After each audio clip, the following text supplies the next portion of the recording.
vamos a ir de inmediato con nuestra primera parte del programa, ya tradicional, quienes nos siguen habitualmente, nuestro panel, porque tenemos ahí varios temas interesantes para ir abordando, no solamente lo que es este contexto de primarias, donde efectivamente estamos atentos a lo que va a estar ocurriendo, particularmente el día domingo. Seguimos ahí también en nuestros distintos paneles, en el momento en que se estaban desarrollando, obviamente, las campañas y las proyecciones que traiga todo ello. Y también entrando en otras temáticas que lo hemos tratado en más de una oportunidad acá en el contexto de nuestro panel. Vamos a saludar de inmediato a quienes nos acompañan el día de hoy. Está con nosotros Sofía Fuentes, secretaria nacional de Acción y Despliegue Territorial de la directiva del Frente Amplio. ¿Cómo estás, Sofía? Muy buenos días. Muy buenos días. Y es justo, así sí, perfecto. Partimos bien.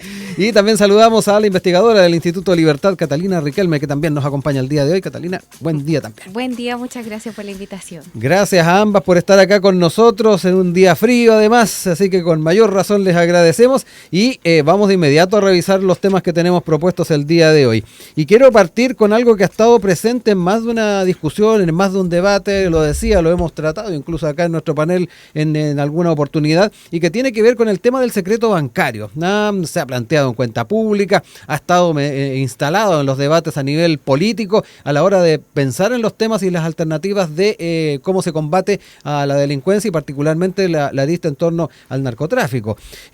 Pero quien puso nuevamente en la palestra esta temática fue el director del Servicio de Impuestos Internos, Javier Echeverry, que en una conversación con T13 Radio defendió lo que es el tema del levantamiento del secreto bancario, cuya discusión, y aquí cito también lo que ha planteado Bemol, ha vuelto a ponerse en el centro tras la detención de 52 personas acusadas de ser financistas del Tren de Aragua y luego de la confirmación por parte del Ministerio de Hacienda de que se incluirá en el proyecto de inteligencia económica este tema del secreto bancario. Y tuvo ahí algunos ejemplos para ir dando cuenta de su posición. De hecho, explicó que en el barrio Mex hay algunos bancos que reciben muchos depósitos en efectivo y que el servicio que dirige debería poder llegar a la institución y pedir todos los depósitos en efectivo, cuáles son las cuentas, pero que eso por ahora no se puede hacer.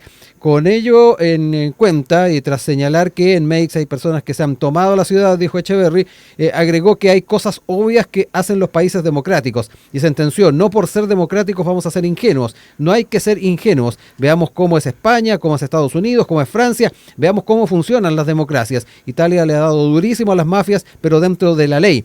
En esa línea además se señaló que en Chile, y con una mirada crítica además, con argumento en la intimidad, le tienen cerrada la información a impuestos internos. Bastantes conceptos fueron los que puso en la palestra el director del Servicio de Impuestos Internos. Yo quiero darles la palabra para entrar en este tema porque hemos tenido desde las perspectivas y miradas políticas mucho debate, mucha discusión en torno a este tema, pero ahora también surge el director del Servicio de Impuestos Internos para entrar en este debate. Les dejo la palabra. Sofía. Bueno, primero es un día helado, así que agradezco que esté aquí calentito, sí, y muy agradable. Humano. Exactamente. Creo que este tema es muy importante y siento que viene dándose desde hace un buen tiempo este debate sobre el levantamiento del secreto bancario, también en la línea con el proyecto que se presentó y que fue rechazado en el Senado. Y creo que tiene varias aristas. La primera, y que nosotros hemos defendido muy fuertemente desde el Frente Amplio y también desde el debate en la primaria, que ha sido uno de los bastiones de lo que ha levantado en este caso Gonzalo Vinter, tiene que ver con la idea de la persecución del dinero hacia el narcotráfico, y esta diferencia con que se ha planteado por ciertas actorías sociales y ciertas actorías políticas de que los narcotraficantes no usan transferencias bancarias o no usan el sistema financiero establecido para sus diferentes transacciones y para sus diferentes acciones con el dinero.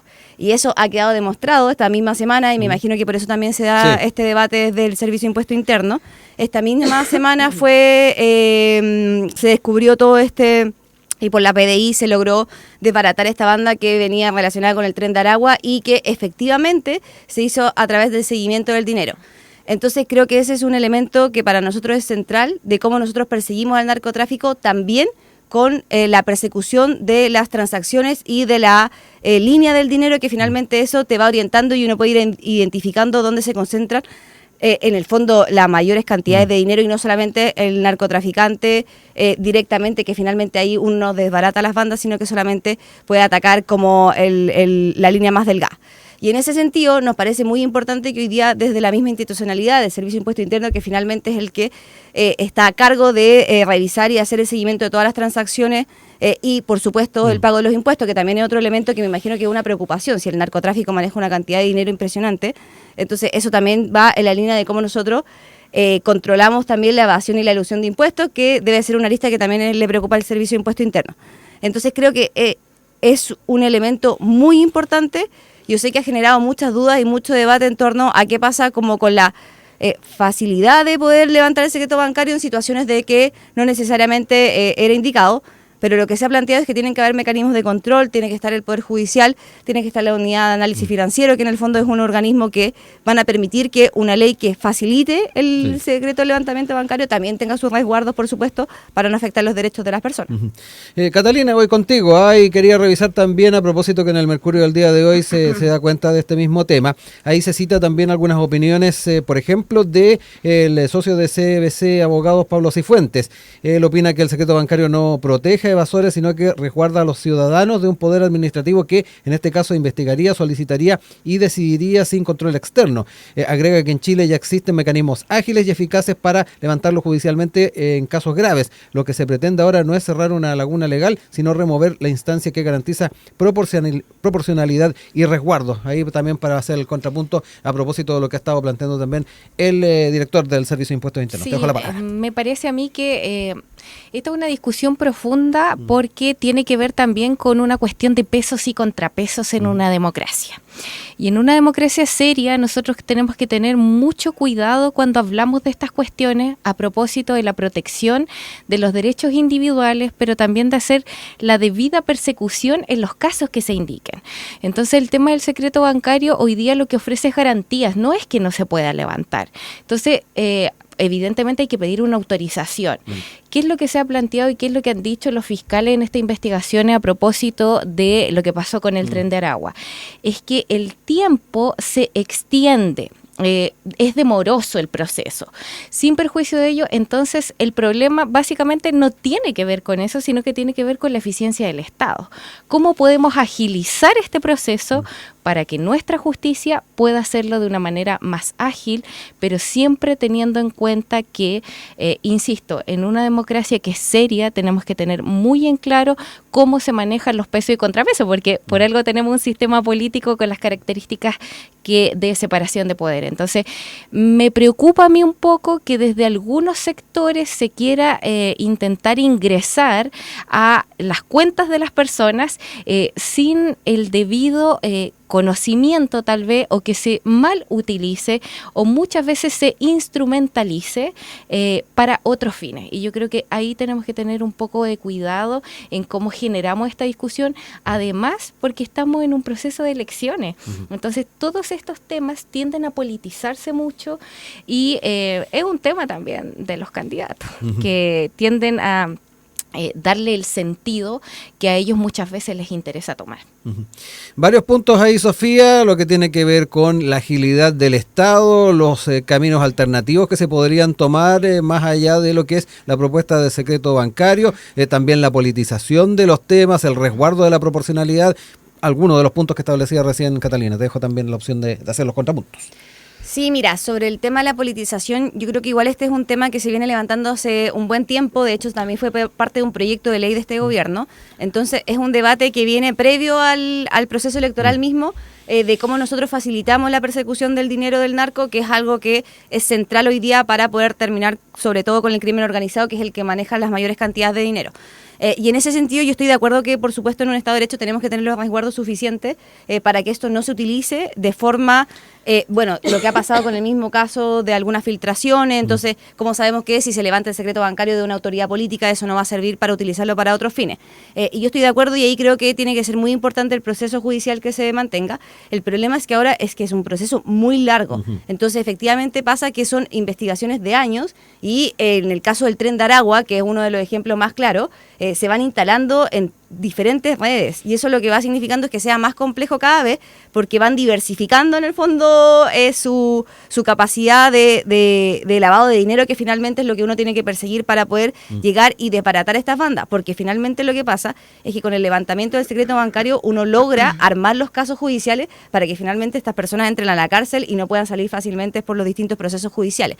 Entonces creo que en ese sentido es muy importante que nosotros tengamos la mayor facilidad para que el levantamiento del secreto bancario permita apuntar justamente en el caso de los narcos, no que sea una herramienta que se utilice para perseguir en este caso a políticos que por diferentes motivos son investigados por la justicia.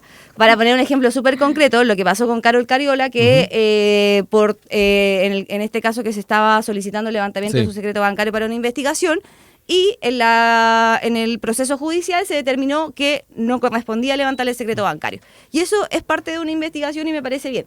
El problema es que en algunos casos puede ser un proceso muy lento por todas las diferentes trabas. Y ahí nosotros lo que hemos propuesto es que la unidad de análisis financiero esté mucho más presente y sea un actor preponderante, porque son ellos los que hacen el seguimiento a todas las transferencias que puedan parecer sospechosas. Entonces ahí creo que es un elemento importante que lo tengamos sobre la mesa. Sí, perdón, Sofía, ¿y ahí crees tú opciones de explorar otras formas ahí planteadas en el escenario de modernización del Estado, de hacerlo más eficiente, en ver otras alternativas? ¿Te da la impresión de que se podría explorar otra posibilidad a propósito de lo que decía también Catalina?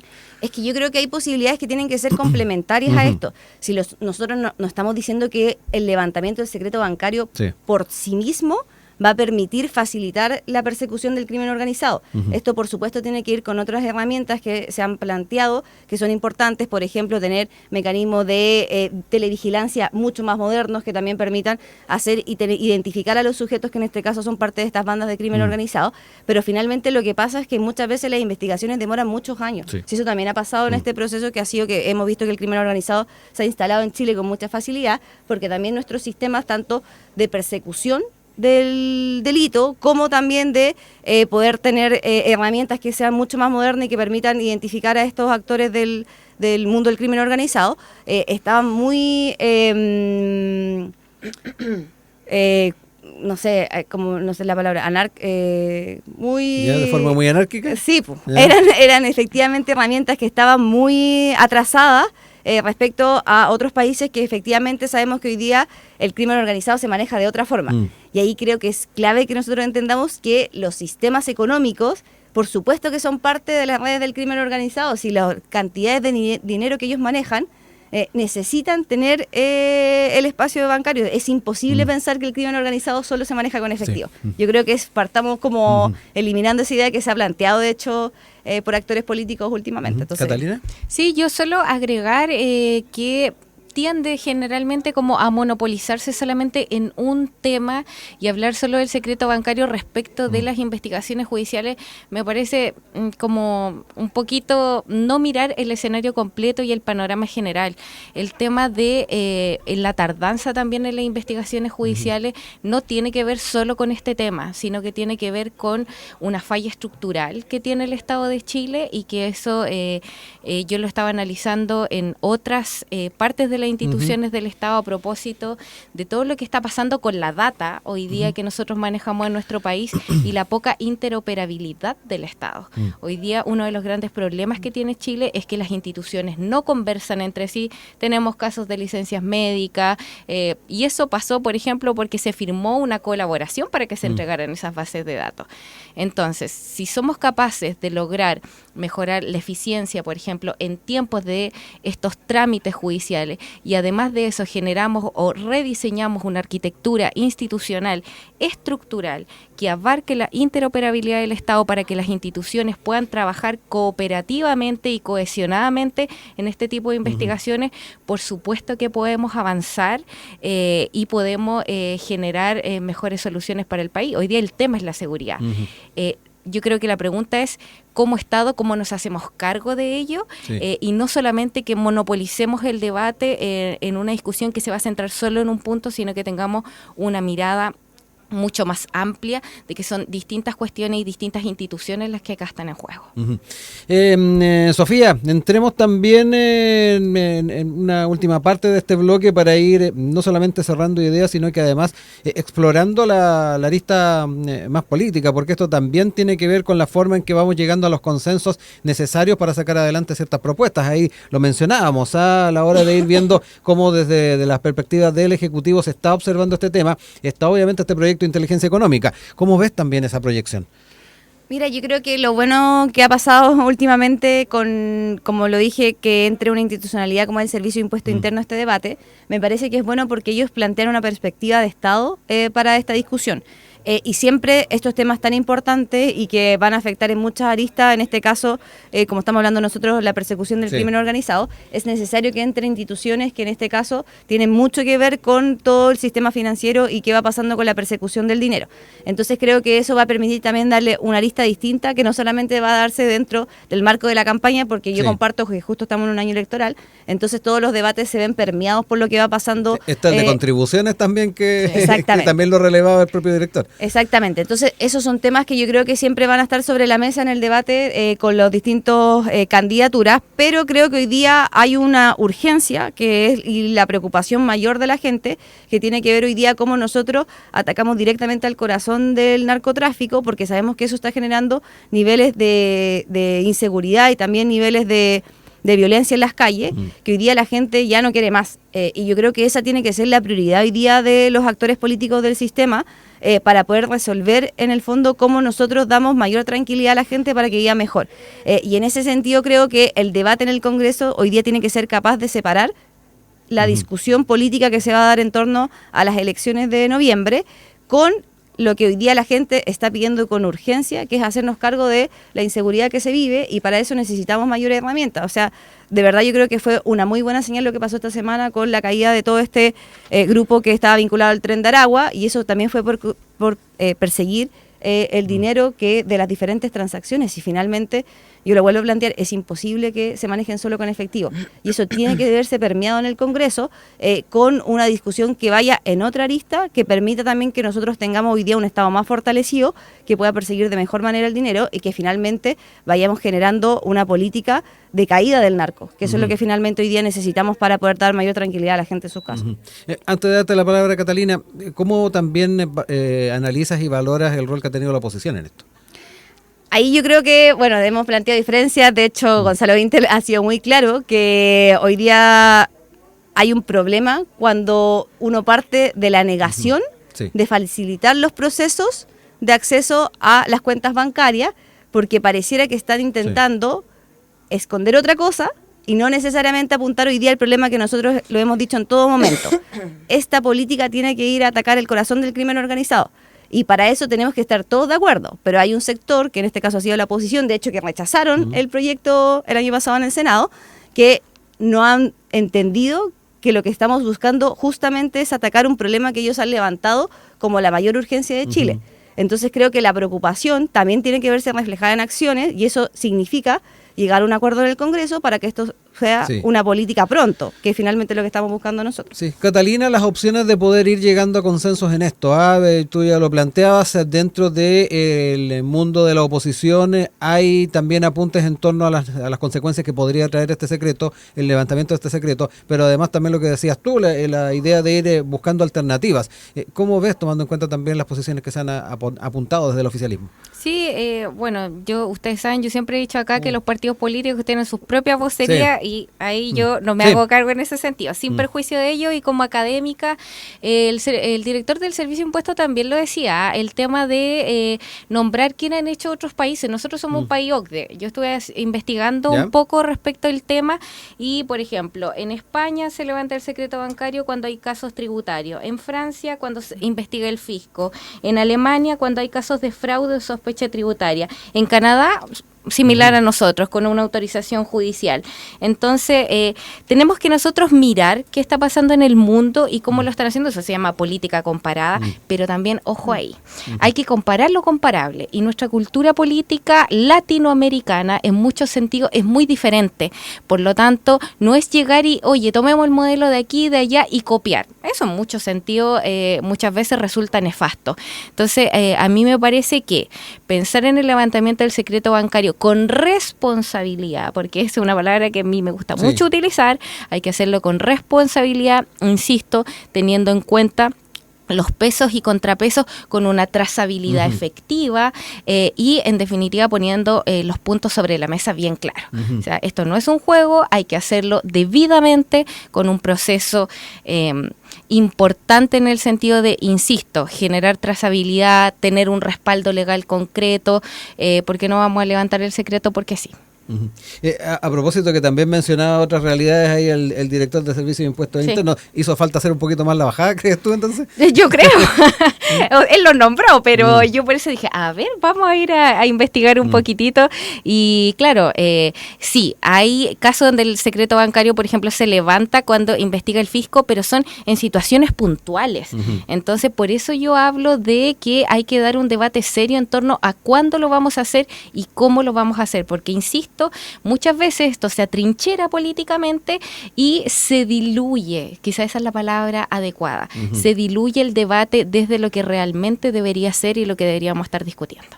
¿Puedo apuntar algo súper chiquito? Que también me parece que otro ejemplo por esta semana justo ha sido muy de casos emblemáticos con levantamiento de secreto bancario, que el de los casos de los militares que estaban vinculados con el crimen organizado. Ellos también tuvieron como una arista que tenía que ver con las cuentas, por supuesto, porque finalmente esa es una de las mayores hoy día facilidades de descubrir quién está vinculado al narco, porque generalmente, o sea, la mayoría de los casos demuestran que sí tienen conexión por transferencias de cuentas bancarias, como que son aristas que son muy fáciles de investigar. Por eso yo lo planteo como una necesidad, porque facilita mucho desbaratar bandas y hacer caer, en este caso, bueno, los militares que estaban vinculados al crimen organizado. Sí, ellos lo denominan los prestacuentas, ¿no? Personas que no tienen antecedentes y que sirven como el parche, ¿no? Para poder hacer esta operación.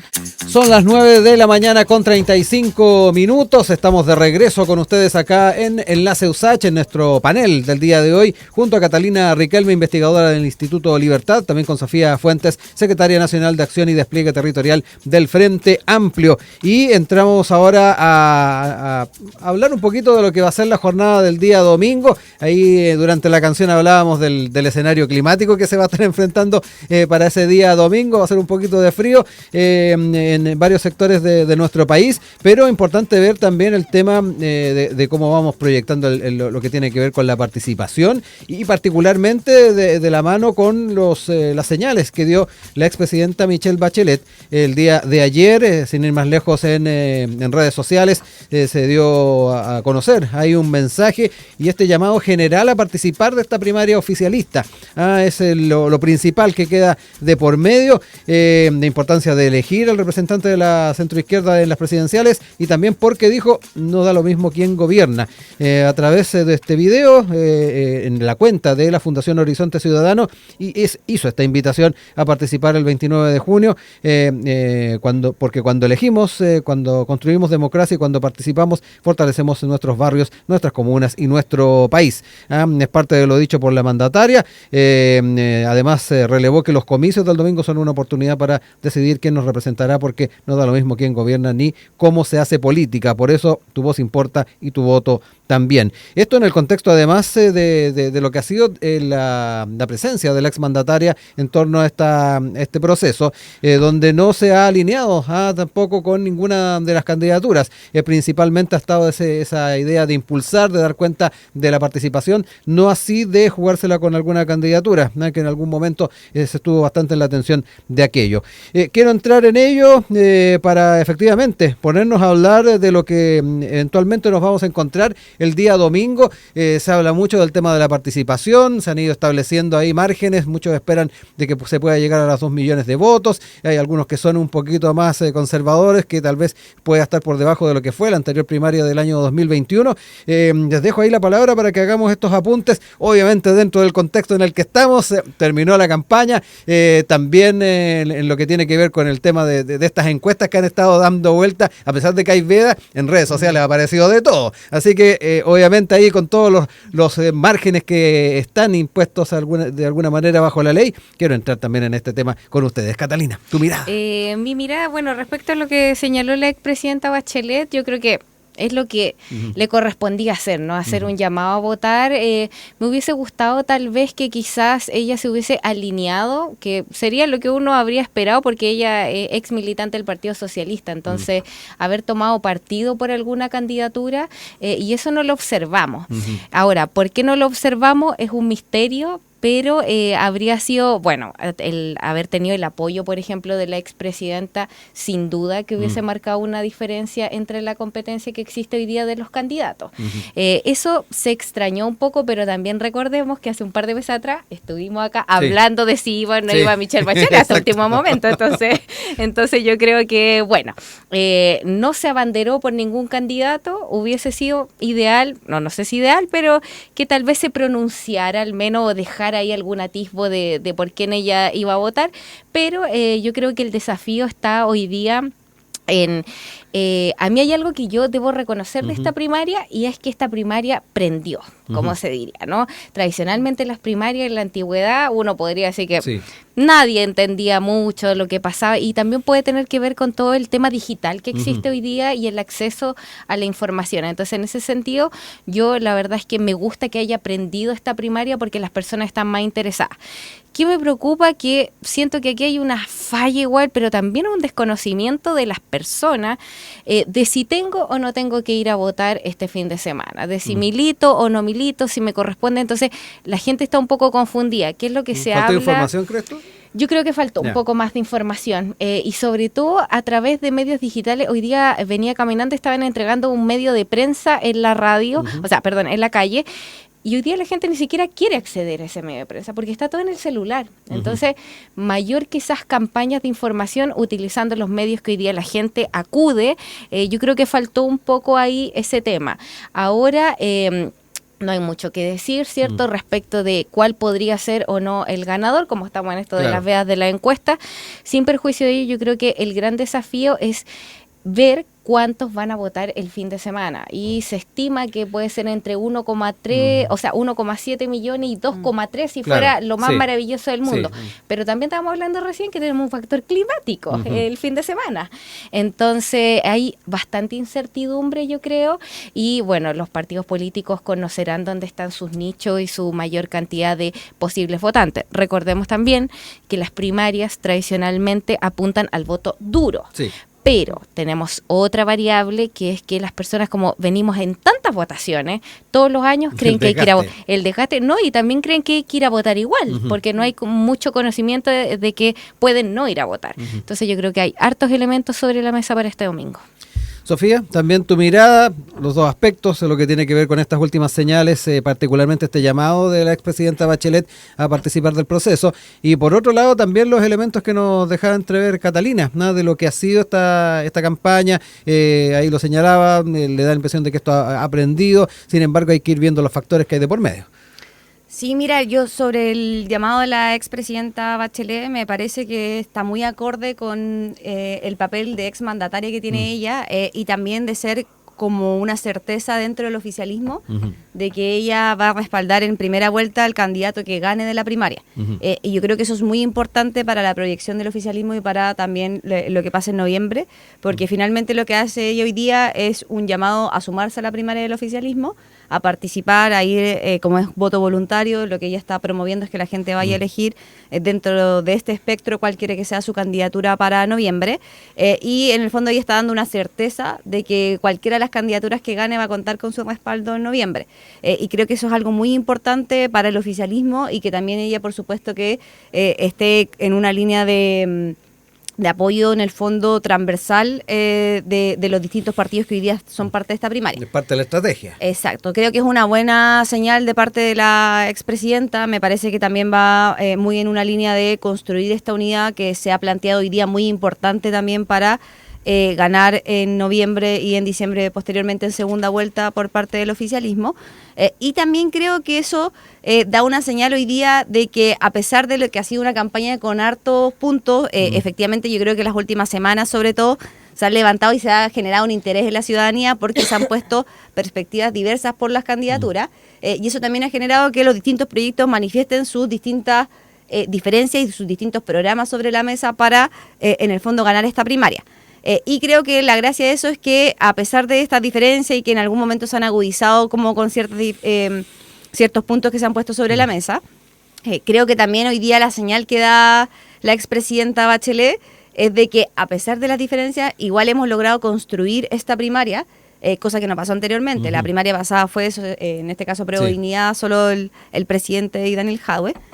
Y que con esta señal de que hoy día, a pesar de todas estas diferencias que se han manifestado y que han generado harto interés, igual somos un proyecto que está unificado y que después de quien gane esta primaria, vamos a ir a apoyar, por supuesto, a la candidatura que gane. Y ella también está dando una fianza a eso. Y a mí me parece muy, muy, muy importante que nosotros tomemos este gesto que hace ella y que en el fondo vayamos en noviembre con la candidatura que sea que gane el domingo. Sí. Entonces...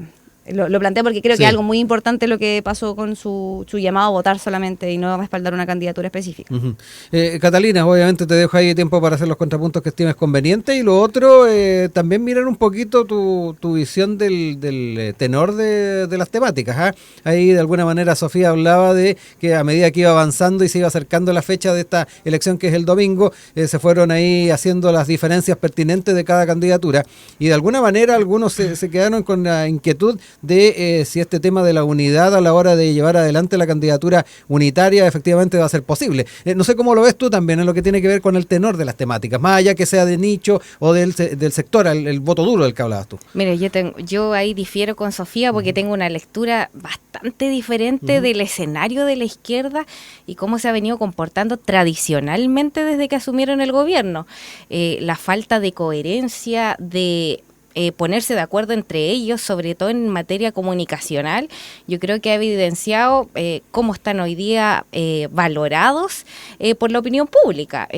Basta señalar también cómo ha sido todo el proceso de gestión de este gobierno en las distintas materias que han tenido que abordar, que los resultados no han sido muy buenos. Hoy día está en materia, todo el tema en materia de seguridad, que sí, se ha avanzado, por ejemplo, en aprobación de proyectos de ley importantes, pero eso también son políticas de Estado. Entonces, a mí me parece más que todo que el proyecto político y la izquierda, y sobre todo lo que en su momento planteó el Frente Amplio, el movimiento autonomista, etcétera, se ha ido diluyendo y bueno, vamos a ver qué pasa el día domingo con los votos que reciba Gonzalo Vinter, ¿no? Pero la verdad es que yo tengo una lectura distinta del tema de la unidad que presenta la izquierda y algo que quería mencionar. ¿Sí?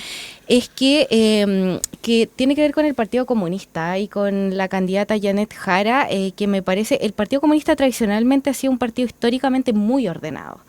Pero este tema de, por ejemplo, las contradicciones entre Janet Jara, el presidente de su partido, lo que está pasando con Jadwe y cómo pululan estas diferencias internas, estas facciones que se dan, yo creo que incluso podría denominarse, alguna vez lo toqué acá, el tema de la violencia política. Y yo creo que en ese sentido, incluso partidos que hoy día abiertamente se declaran o utilizan el eslogan como el feminismo, vemos que en la práctica terminan siendo mucho más machistas. Entonces, yo quería hacer ese punto ahí porque en vez de estar todos abocados, por ejemplo, en apoyar a su candidata, hemos visto que han salido a la luz facciones internas y no veo, por ejemplo, el apoyo de un presidente de partido como total y ordenado frente a una candidata. Lo que sí me gusta, ¿sabes lo que es? Y a mí me gusta hablar de estos temas porque también soy mujer, es que hayan dos mujeres estén como compitiendo y que estén hablando de ideas y que sean hoy día las que están quizás mejor valoradas en esta primaria. Así que me gusta eso, me gusta que haya más presencia de mujeres. Creo que en sus diferentes podremos tener diferencias ideológicas, pero que hoy día tengamos más mujeres en la palestra como candidatas presidenciales y candidatas fuertes, con carácter, con ideas claras, yo creo que le hace muy bien a nuestra democracia. Sofía, hartas cosas ahí. Sí. Mira, hay hartas cosas. Lo primero es que creo que hay que valorar el que llegamos a un acuerdo para ir a esta primaria. Eso es un primer paso que me parece importante, porque también pasó que la derecha y la ultraderecha no llegaron a un acuerdo y no lograron ir a una primaria. ¿Y por qué creo que esto es tan importante? Porque las primarias lo que te manifiestan es que se van a plantear las ideas dentro de un mismo espectro político y después la candidatura ganadora, que tiene diferencias, por supuesto que nosotros por algo estamos compitiendo dentro de esta primaria, después la candidatura ganadora va a contar con todo este arco de respaldo y también eso se manifiesta en los diversos programas que finalmente se llevan a la primera vuelta, que van a verse en el fondo elaborados en conjunto dentro de estas 4 candidaturas que en el fondo son las que van a la primaria del día domingo. Entonces yo sigo pensando que es un muy buen gesto que hoy día nosotros hayamos logrado tener este acuerdo previo para la primaria y que estemos compitiendo dentro de un marco de ideas. Ahora, por supuesto que creo que en la primaria y lo que busca cada una de las candidaturas es diferenciarse de sus oponentes y finalmente es una competencia por quién gana hoy día y quién va a representar al oficialismo y a la centroizquierda en la elección de noviembre. Y eso también hace que se pongan diversos puntos sobre la mesa. Al menos nosotros, por ejemplo, desde el Frente Amplio hemos levantado harto las últimas semanas la importancia de tener una línea clara en materia económica y de cómo nosotros vamos a diversificar la matriz, cómo nosotros vamos a proyectar una economía que no se sustente solamente en la demanda interna, que esos son elementos que hoy día nos parecen muy importantes y al menos nuestra candidatura, que Gonzalo Vintes, los ha planteado porque también está pensando en cómo nosotros proyectamos el país de aquí a 20 años. Y esos elementos creo que hoy día están sobre la mesa y hay otras candidaturas que han puesto énfasis en otras cosas. Por ejemplo, en el caso de Carolina Toay ha puesto harto énfasis en el tema de la seguridad, pero también en su experiencia, que eso tiene que ver con atributos personales más que en el programa que hoy día podemos ver sobre la mesa. Y Janet Jara lo mismo, creo que ella ha puesto harto énfasis en sus atributos personales, en su también proceso de gestión que tuvo durante el gobierno del presidente Boric, y que son elementos que nos han ido diferenciando en el fondo hoy día en la conversación. Y por supuesto que eso va convenciendo al electorado de una u otra apuesta. Hoy día nosotros creemos que hemos planteado un programa que permite pensar cómo nosotros vamos a construir este Chile y cómo nosotros vamos a llegar a tener en los próximos 4 años un país que avance y que supere, por ejemplo, ciertos elementos que hoy día han estado estancados, como lo ha sido en materia de seguridad, que por mucho que hemos avanzado, todavía sigue siendo una de las mayores demandas de la ciudadanía y sabemos que hay que profundizarlo mucho más de lo que se ha hecho hasta ahora. Y esas son cosas que creo que son importantes de que se conversen y estamos dentro de un marco democrático donde las diferencias tienen que ponerse sobre la mesa porque finalmente representamos proyectos distintos, por algo somos partidos diferentes. Ahora, un pequeño apunte sobre el tema de las diferencias internas. Bueno, hoy día nosotros como Frente Amplio hemos estado como muy convencidos, de hecho la presidenta del partido lo ha dicho en varias ocasiones, que nuestra candidatura es transversal dentro del partido, estamos todos detrás de nuestra apuesta. Pero también pasa que los partidos tienen sus discusiones internas. De hecho, la mayoría hoy día de los partidos tiene sus tendencias, tiene sus sectores políticos dentro de un partido, porque también eso significa que los partidos sigan siendo entes vivos y no solamente estructuras que disputan el poder por el poder. Y a mí me parece importante que esas conversaciones de los partidos se puedan dar en su interna.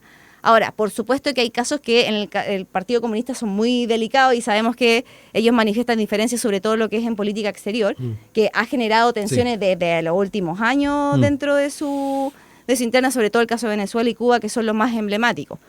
Pero también creo que al final son proyectos que están también adecuándose a lo que es el siglo XXI. Nosotros como Frente Amplio nacimos hace poco, entonces no tenemos esas complejidades, pero el Partido Comunista es un partido de 100 años que tiene una historia y unas definiciones políticas que también tienen que irlas moldeando de acuerdo a la coyuntura y a lo que va pasando y también cómo se va transformando en el fondo el entorno internacional. Entonces también creo que son elementos que hay que tenerlos sobre la mesa a la hora de dar esta discusión. Nos quedan estos últimos minutos para ir cerrando ideas. Catalina. Sí, yo solamente hay algo que me preocupa, que quería citarlo respecto de las propuestas que han hecho algunos, y ya que estoy, Sofía, nada personal, ya es solamente porque del Frente Amplio me tocó hoy día, pues ya. Mira, Twitter del Frente Amplio, devolución de IVA en alimentos, cuentas básicas de luz para el 40% más vulnerable, además tope de 40 pasajes mensuales en transporte público, el resto gratis. Chuta, suena súper bien hasta que pensamos en quién va a pagar esto. Me preocupa que se hagan propuestas basadas en eslogan, pero que están disfrazadas de mucho populismo para poder obtener votos.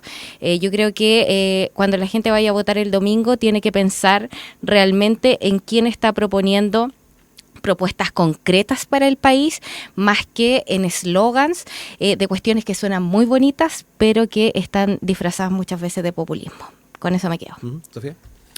Creo que es una muy buena pregunta y voy a separarla, pero va a ser cortito por el tiempo. Lo primero es que sobre el tema de los pasajes, que es una política que ya existe hoy día y lo que se está buscando en el fondo es ampliarla, que tiene que ver con el código que uno paga y tiene cierta cantidad de pasajes y posteriormente eso es gratis. Entonces es una ampliación de esa política, entonces ya es como una continuidad de lo que se está haciendo ahora, solo que con un mayor margen de gratuidad en el fondo post 40 pasajes, ahora tiene que ver con 35.000 pesos, me parece que es el monto que uno termina... Del subsidio. Exactamente. Entonces es una ampliación de una política que ya existe, por lo tanto se calculó que no es el impacto en términos financieros, no es tanto y se podría financiar con dos propuestas que es la que se ha levantado en conjunto. Gonzalo Vinter ha sido muy claro en eso, en que por supuesto que para avanzar en estas dos políticas que se ha planteado, se tiene que avanzar con el impuesto al 0.1 más rico, que ha sido una de las políticas que él ha levantado con fuerza durante esta campaña. Y sobre el tema de la devolución del IVA, eso tiene que ver con, y fueron muy concretos los elementos que se plantearon, que tienen que ver con luz, agua, pan, y me parece que era otro producto que eran 4 de la canasta básica, que efectivamente hoy día las personas que tienen menores ingresos son las que pagan mayores impuestos por el IVA. Eso es algo como completamente estudiado y lo que se ha planteado es que esto tiene que ir de la mano con un proyecto. De hecho, lo que dijo Gonzalo Vinter en el último debate es que el primer proyecto que él va a presentar es una reforma tributaria que incluya, por supuesto, esta eliminación del IVA al 40% en estos productos, pero tiene que ir de la mano, por supuesto, con la aprobación del impuesto a los súper ricos, porque ya no es solo el 1% que era el que se planteaba antes, sino que el 0.1%. Y solo algo muy importante, y que me parece que ha estado sobre la mesa esta semana, el debate sobre acuerdos como por ejemplo lo que se hizo con el litio, también van de la mano en cómo nosotros pensamos en que necesitamos generar mayores ingresos al Estado chileno para poder financiar este tipo de políticas, sabiendo que vamos a tener que ceder en otros aspectos. Y yo creo que eso ha sido algo que hoy día tiene que estar sobre la mesa cuando nosotros hablamos de las diferencias que se plantea, pero nosotros hemos estado de acuerdo con un proyecto y con lo que se hizo en esta materia del litio, con el acuerdo Soquimich-Estado-Codelco, porque efectivamente necesitamos aumentar las arcas fiscales para poder financiar este tipo de políticas que finalmente lo que van a hacer es mejorar la vida directamente a la gente que sabemos que paga una gran cantidad de IVA en estos productos básicos. 9:55, no me queda más que agradecerles a Sofía Fuentes, Catalina Riquelme, que nos acompañaron en este día viernes, cerrando la semana, y ya tendremos tiempo de ir revisando luego de esta primaria cómo se va proyectando el escenario presidencial y otras cosas que vayan surgiendo. Un abrazo, muchas gracias. Muchas gracias. Gracias a ti, esperemos que salga todo bien el domingo. Sí, pues.